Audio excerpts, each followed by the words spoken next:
Today we're going to take a look at the purpose and scope of managing sport programs. The purpose of management. Management exists for people. People do not exist for management. Now, sometimes administrators, we lose sight of these concepts, and when that occurs, the organization has a greater difficulty in achieving its goals. We've got to remember that organizations are people. They're not buildings, and they're not programs. Scope of management. It encompasses three areas: personnel, program, and facility.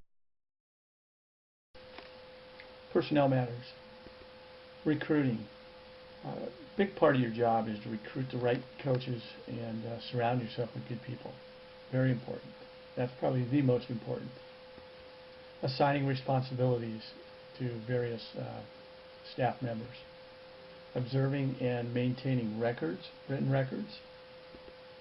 Communicating performance ratings to employees. This can be done in a formal end of the year evaluation or throughout. Initiating actions to maintain or improve morale. Responding to staff performances that are not satisfactory. Again, that's important so they can make corrections. And in some situations, it's a union matter, and you have to put in writing before you can terminate a certificated employee. Initiating termination procedures. Not a fun thing, but you have to be willing to make that decision. Promoting participating in professional activities, conducting in-services, stimulating individuals towards research. That's more in the college area. They are encouraged very much to research. Serving as a mediator in conflicts among staff members. That's a time-consuming job, and we'll talk more on that when we get to the conflict piece.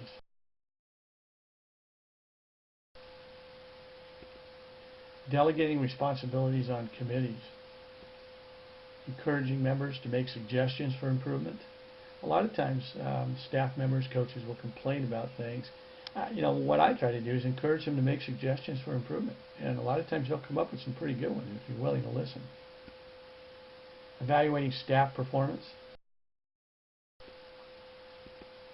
Scheduling, program responsibility. Scheduling is a big part of our job. It's probably one of the, aside from personnel matters, one of the most time-consuming parts of our job.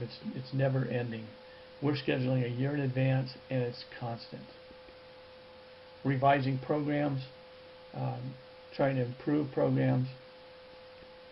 Recruiting and enrolling students. Now, at the high school level, as far as recruiting, that's usually done at your school and at the incoming, or at the feeder junior high school for incoming 8th graders, going to be 9th graders.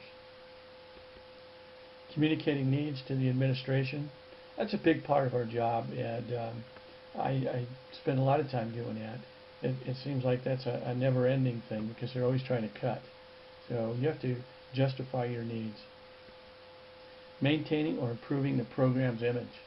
That's important. To get it out in the newspaper, good public relations is very important, whether it be with your booster club, your parent groups, or the newspapers. Coordinating activities with other programs, such as PE. We share a lot of the same facilities. With activities, we share a lot of the same facilities with them as well. And coordination between those groups is very, very important. Providing information to agencies such as CIF, other coaches, colleges, to newspaper organizations. Preparing and proposing budgets. That is a very important part of this job because you have to plan. And you've got to figure out a way, so if you don't have enough money, coaches have to be prepared to fundraise. And a lot of that happens, and we'll spend more time with this during the budget session.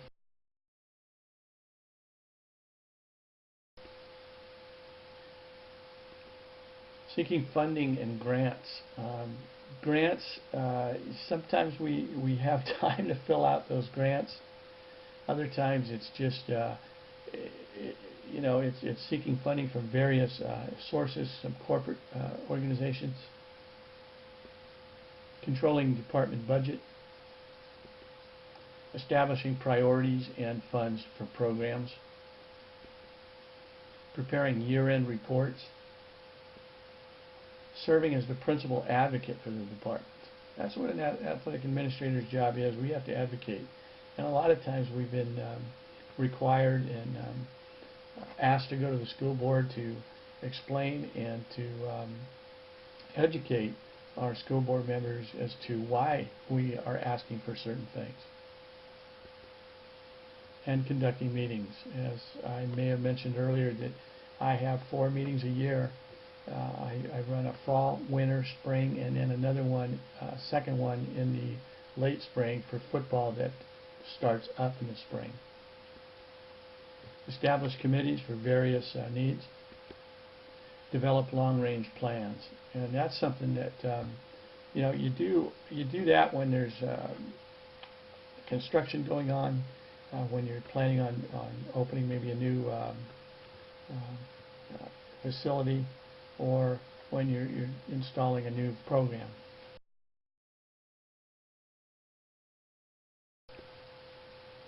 Facility concerns. Initiating recommendations for new and renovated facilities. That's really important. You need to be involved as an athletic administrator and bring in people that know about that particular area, such as your aquatics people if you're building a pool, your track people if you're working in the track area. Building it, renovating it is very important. I have learned that architects don't really know the needs of the individual schools and coaches and programs, so it's very important for you to be involved with that and bring in those people, because you as an athletic director may not know all areas. I know I don't.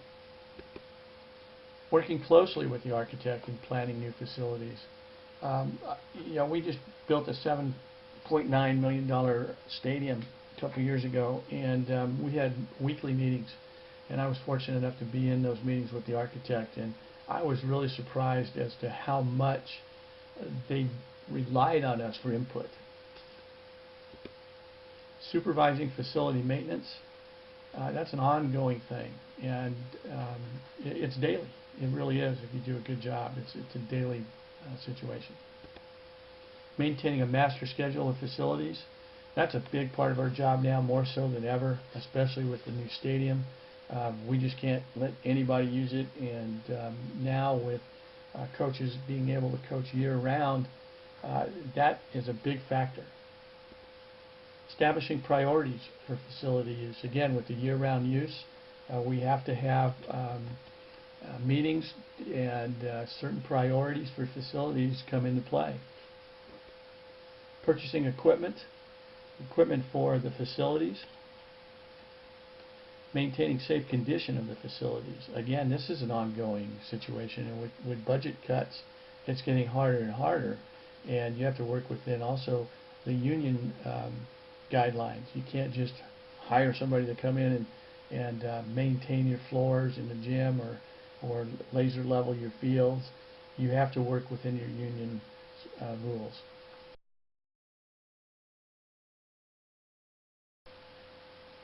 Good office management is critical.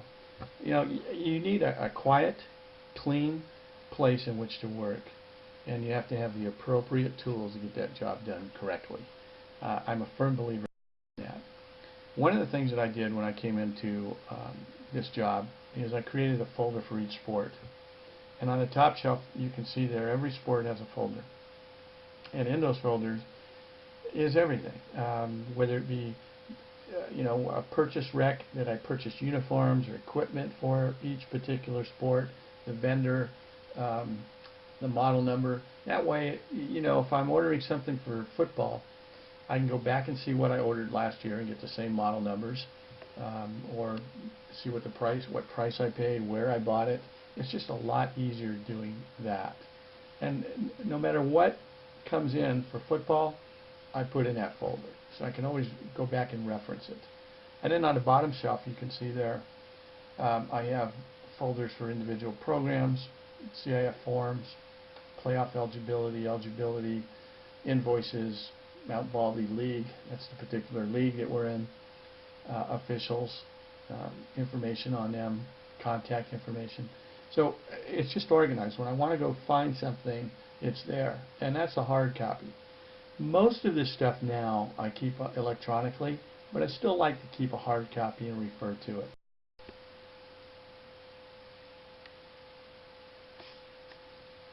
And there again, there's just some more.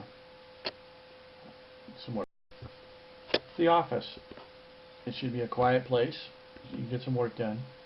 The proper placing of telephones, computers, fax machines, duplicating machines, scanners, everything you need in which to run an office.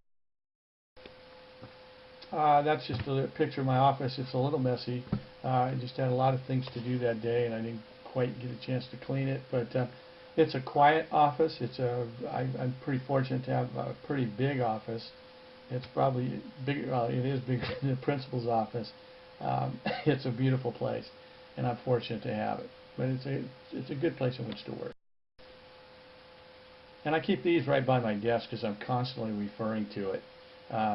Releaguing, you can see in 2010 to 2014, that was a releaguing process. We're currently in a new one, and we do it every 2 years now. Athletics, I keep that book there. Again, that's like a catch-all type book where I have all my quick reference things in there. And then a budget book because I'm constantly referring to that. Athletic secretary. The qualities that the person should have are the following. First of all, knowledge of accounting for budgeting, knowledge of purchase function.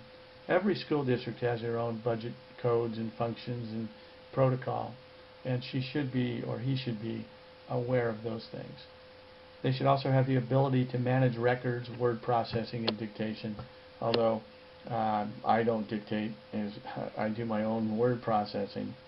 Ability to deal with personnel and provide direction over their assigned tasks. Basic skills and functions of management. Communicating and decision-making skills. Planning, organizing, communicating. This can't be overemphasized, and that's where I think many athletic directors fail. It's important to communicate continually in every direction, up, down, and sideways. Up, I mean, to your person in charge, your principal, if you're at the high school level, or your dean if you're at the college level, and maybe the provost. Down, and I hate to say the word down, but all different directions, to your custodial staff, to your grounds crew, and then sideways to your coaches, to officials, people running the games, working the games. So in every direction, you're constantly thinking when you schedule something, you have to communicate in all directions to everybody that's involved. Decision making. Making decisions is a primary concern of any athletic administrator. One of the qualities that sets a director apart is a willingness to face problems and to take the responsibility to decide. And we're going to talk about problem solving and conflict management a little later, but we'll touch on it now. The possession of this skill is the reason more than any other why the athletic director receives a better salary, more prestige, and more power and authority than others in the organization. And I don't know about more money or more prestige, but it seems like we do deal a lot with decision making and problem solving. Planning. There's an old saying, people do not plan to fail, they fail to plan, and that's so true. There are 3 prerequisites for being a good planner: good vision and perception, the ability to acquire and interpret information, and the ability to objectively set worthy goals in a organizing. That's a big part of our job, and organizing refers to an intentional structure of job functions. Technology involved may determine the pattern of organization implemented. The technology is changing, and we'll talk more on that a little later too, but it's changed so much in the last 10 years, and I don't need to tell you that.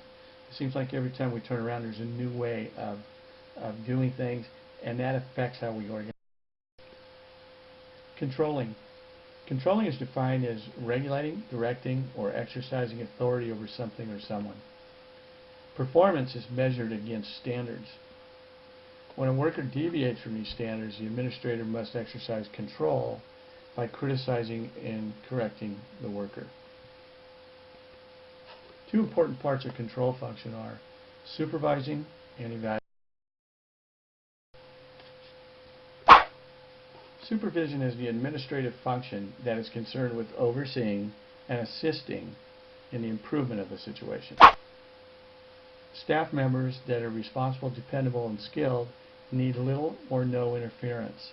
Now, we have some coaches that are just so organized that I don't have to do too much with them. In fact, they're keeping me on my toes. They're constantly one step ahead of me, and I really appreciate that. So I stay away from those guys. Others, they really need some hand-holding, and you got to make sure and double check. So it just depends on the individual. Over-supervision may lead to discontent and resentment among the staff because of lack of freedom. I have to, part of my job is supervising practices and games, and I don't like to just sit there and watch and have a pencil and a piece of paper and write things down, formally evaluate.